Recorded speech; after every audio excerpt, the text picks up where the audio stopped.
Bueno, como ha dicho Miguel, yo tengo un vínculo con Santomera, ya no solo por el tema de la arqueología, sino desde hace muchos años por amistad, incluso por familia, vengo mucho por aquí. Y siempre me ha interesado la Sierra de Orihuela y la cantidad de cuevas que en ella aparecen.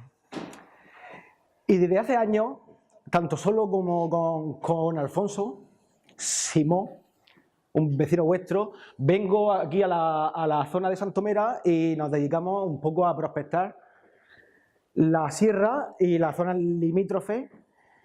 Y ese es un trabajo que no ha caído en agua de borrajas porque gracias a Miguel y a todo lo que está promoviendo con la Asociación de Patrimonio, ese trabajo se ha unido a las prospecciones que estamos realizando hoy en día y está dando unos frutos enormes y muy gratificantes. También tengo que decir que lo que voy a presentar no es solamente mi trabajo, es un trabajo que sin Miguel o sin Alfonso o Manolo no tendría sentido y no se hubiese podido hacer. Bueno, y cuando hablo de patrimonio subterráneo me refiero en realidad a las cuevas y simas y a las cavidades. No voy a entrar en el tema de la minería, ya que no lo he trabajado mucho. A mí me interesan las cuevas naturales y porque Víctor ya lo ha tocado en la charla anterior.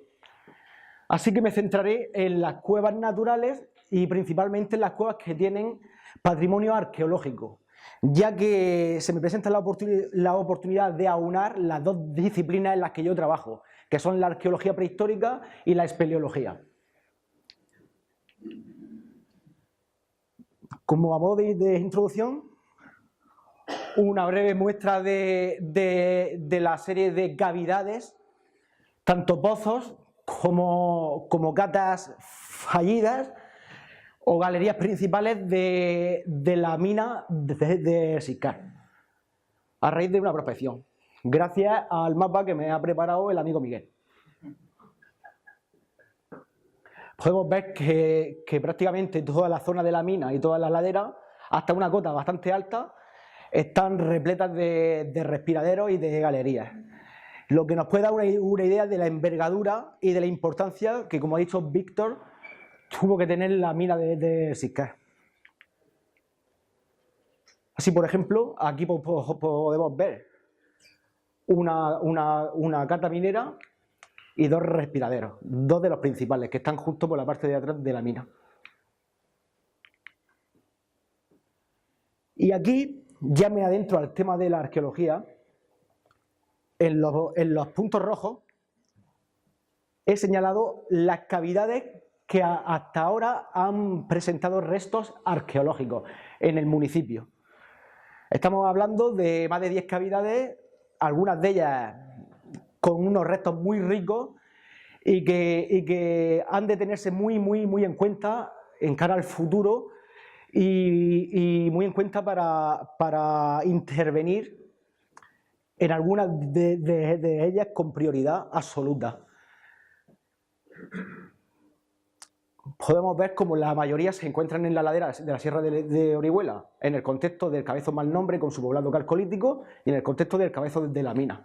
Aunque también encontramos en la zona del pantano de Santomera, en los ásperos, un par de cavidades con restos del Paleolítico, tanto Paleolítico medio del hombre de Neandertal como Paleolítico superior.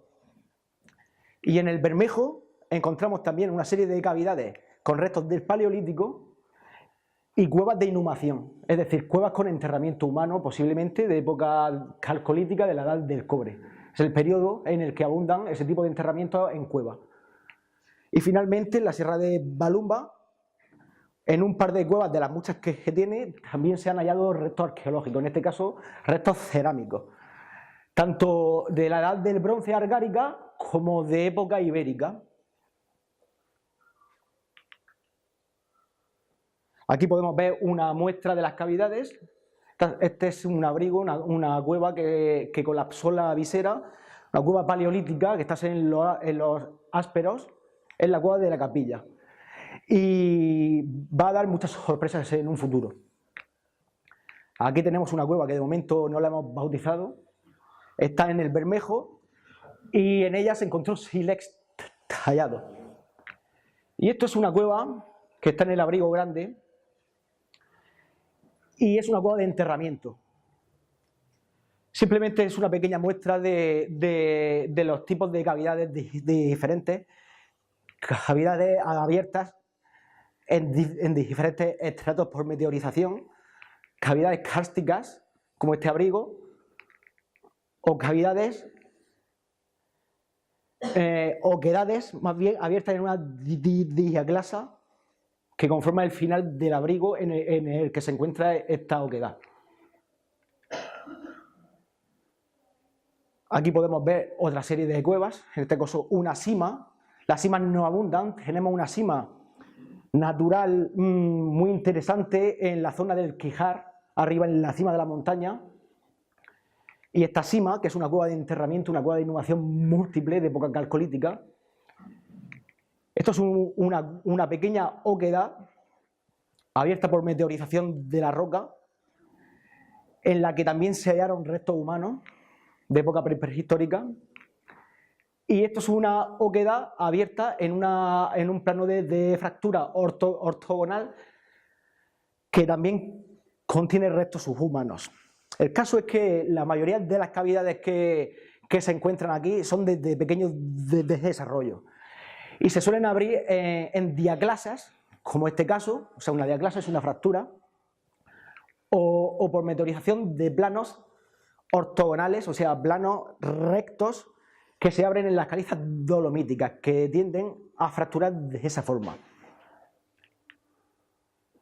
Por supuesto, la exploración desde las cuevas nos gusta mucho, pasamos un buen rato por el monte, pero también es muy duro y no hay que tener claustrofobia y eso. Y a veces hasta los agujeros más nimios, como este caso que apenas cogía, me tuve que quitar hasta la ropa, hasta la chaqueta, porque no cogía.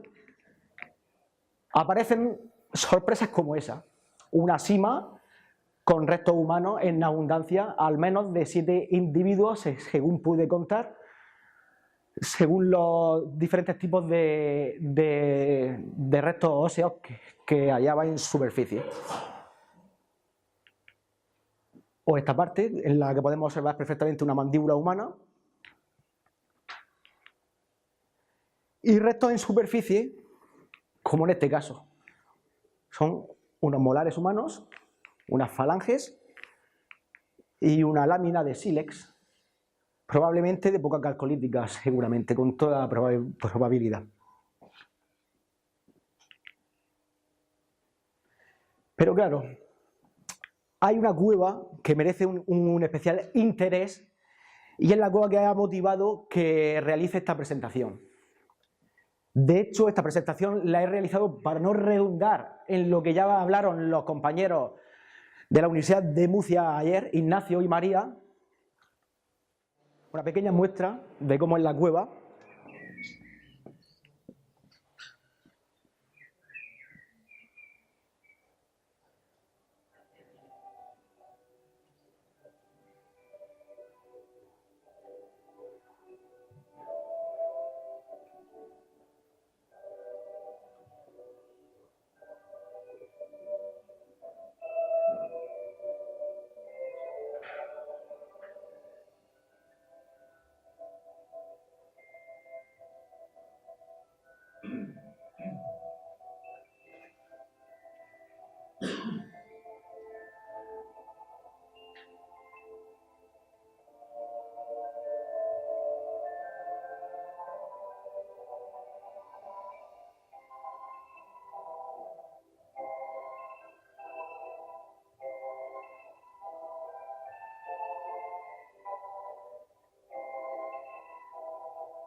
Ahí se pueden ver algunas de las formaciones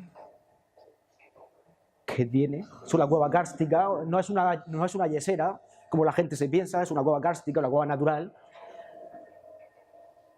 Tiene muchos recovecos, es laberíntica, no es pequeña y puede tener hasta la categoría de caverna, porque no es cualquier cueva, es la cueva más grande de la Sierra de Orihuela con diferencia.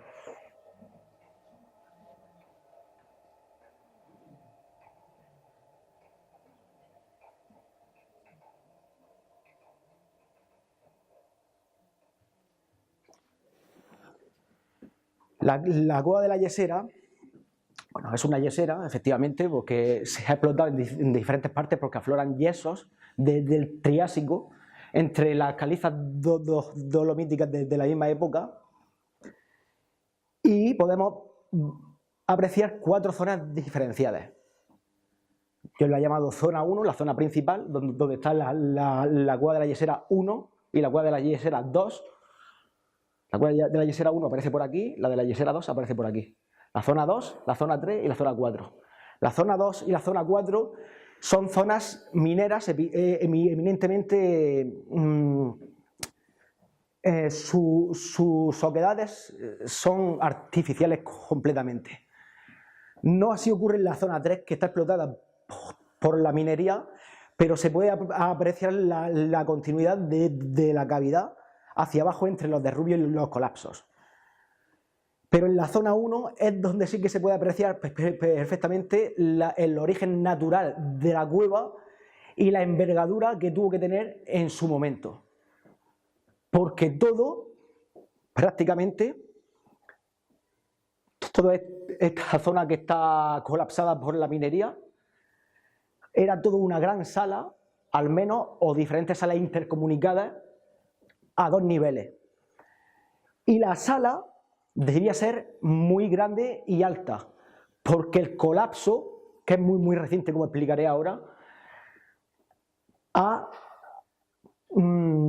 desplazado los sedimentos a una cota de más de 6 metros desde la superficie de arriba, y si le añadimos además los derrubios que se sacan de la minería, podemos imaginar que la sala que había ahí era una sala muy grande.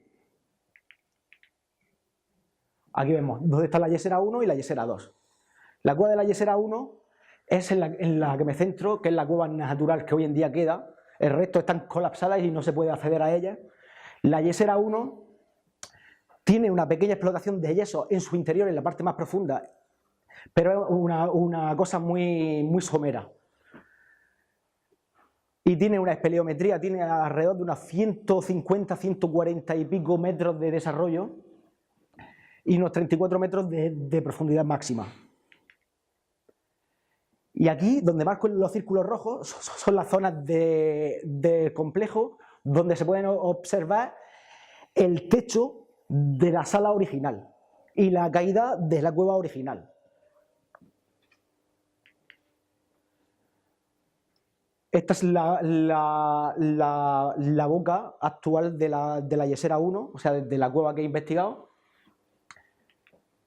Aquí podemos ver el corte. Esto es una cueva ampliada, una cueva natural que han ampliado para la extracción de yesos, que está justo a la derecha de la Yesera 1.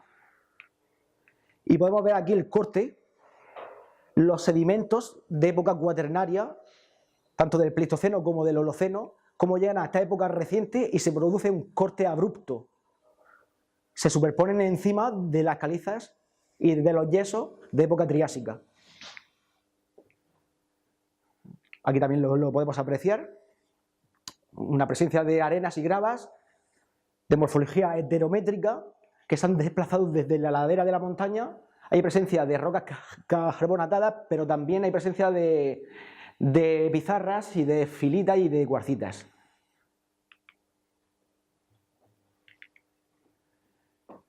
Y aquí os voy a hablar un poco cómo se formó la cueva. En la cueva es una cavidad de origen hipogénico, es decir, las cavidades se pueden formar de 2 formas, de forma hipogénica, que están cerradas al exterior y se forman por la acción del agua del nivel freático, el agua de un acuífero. O pueden ser epigénicas, que se han formado a partir de fisuras que están abiertas al exterior y por la acción del agua de la lluvia. En este caso es hipogénica, pero como se abrió al exterior, también tiene parte de su formación epigénica, por lo tanto tiene una formación mixta, aunque su origen es gracias al acuífero que se encontraba muy alto en ese momento. Es un momento del Plioceno, justo el periodo geológico que viene antes del Cuaternario. Es el periodo en el que se han formado la mayoría de las cuevas de la región de Murcia, especialmente las cuevas hipogénicas. Y se forma por el flujo ascendente desde el agua del acuífero, como he comentado. Aquí, esto está muy cerca de la zona exterior de la cueva y se pueden apreciar algunas morfologías propias de las cavidades hipogénicas, como son los canales ascendentes, que son estas curvaturas, y estas cúpulas se llaman escaloping. Es una morfología muy clásica, muy típica para reconocer las cuevas que son de origen hipogénico. Asimismo, se aprecian pequeños testigos de brecha, es decir, sedimento carbonatado y muy compactado, que en su día rellenó la cueva entera, al menos la sala superior, y posteriormente, cuando se abrió la cueva a mediados del Cuaternario y del Pleistoceno, la erosión masiva hizo que se vaciase de nuevo la cueva y quedaron pequeños testigos de brecha en las paredes. Son elementos susceptibles de hallar fósiles paleontológicos y humanos. Por lo tanto, está en vías de estudio en la cueva todavía y no me voy a limitar solamente al estudio que he hecho para esta presentación. En el Pleistoceno inferior, a inicios del Cuaternario, la cueva se empieza a abrir al exterior por pequeñas simas que he podido observar rellenas y colmatadas de sedimentos, a la vez que desciende el nivel piezométrico del acuífero. Y al final del Pleistoceno inferior, una época contemporánea a la primera presencia humana aquí en la región de Murcia, en la Cueva Negra de Caravaca, la cueva de la Yesera se rellena completamente de sedimentos exógenos, que posteriormente se brechificarán. Como he comentado, más adelante, en el Pleistoceno medio y superior, se reabre al exterior por otras fisuras y simas, y la erosión intensa vacía la cavidad. Y ya recientemente, el colapso que conocemos y se puede ver es muy reciente y se debe principalmente a la actividad humana de la minería. Aquí muestro la topografía de la cueva 1. No es una cueva excesivamente grande la que queda hoy en día, pero en su día, antes del colapso general, tuvo que ser una cavidad bastante grande, de más de 300 o 400 metros de desarrollo total. Y aquí muestro el corte geológico del pequeño cerro que alberga la cavidad. Se compone en la zona superior de elementos del Cuaternario típicos, arenas y gravas, pequeño conglomerado, y una zona de caliches. Posteriormente hay zonas de caliza dolomítica con yesos intercalados. También aparecen pequeñas líneas de calizas rojas, similares a las que aparecen un poco más arriba en los flancos de las paredes de la Sierra de Orihuela, y siguen apareciendo yesos intercalados entre las rocas carbonatadas. La cueva de la Yesera es un LIC, o sea, un lugar de interés comunitario, está protegida por la ley, no se puede visitar si no es con permiso de la comunidad autónoma y con fines de investigación. Y está protegida porque alberga la mayor, si no una de las mayores colonias de murciélagos, de quirópteros de la región de Murcia, principalmente de Miniopterus y de Myotis, con más de 3.000 individuos. Y así parece, aunque yo cuando he entrado se ve que estaban desplazados a otras cuevas, sí que hay evidencias de una colonia enorme, mucho más de lo que he visto en otras cavidades de la región de Murcia, que he visitado la mayoría. Por supuesto, un patrimonio muy frágil, es una cueva que está que se cae, una cueva que está colapsada, la mayoría de las oquedades no se pueden ni entrar ya, y la principal, la Yesera 1, está también peligrosa, y además por el tema de los murciélagos, es una cueva que hay que cuidar mucho su entrada y respetarla mucho. Además de que la mayoría de las formaciones, o sea, desde las estalactitas y las estalagmitas, la han robado, la han expoliado en épocas antiguas. Aunque aquí muestro una pequeña muestra de las chorreras estalagmíticas que aparecen. Aquí aparecen gours, un tipo de elemento kárstico propio de cuevas epigénicas, y estos son palomitas o microconos coralinos, que son propios de ambientes freáticos, o sea, hipogénicos. Y aquí muestro lo que más se encuentra en la cavidad. No se encuentran murciélagos ni se encuentran estalactitas, lo que más hay es basura y mierda. Sí, sí. Y una de las labores que hacemos cuando nos acercamos en el tema de las prospecciones a las cuevas es limpiarlas y habilitarlas, por lo menos para que el que se acerque vea el entorno limpio y que dé gusto estar, ¿no? Y hasta aquí hemos llegado. Gracias.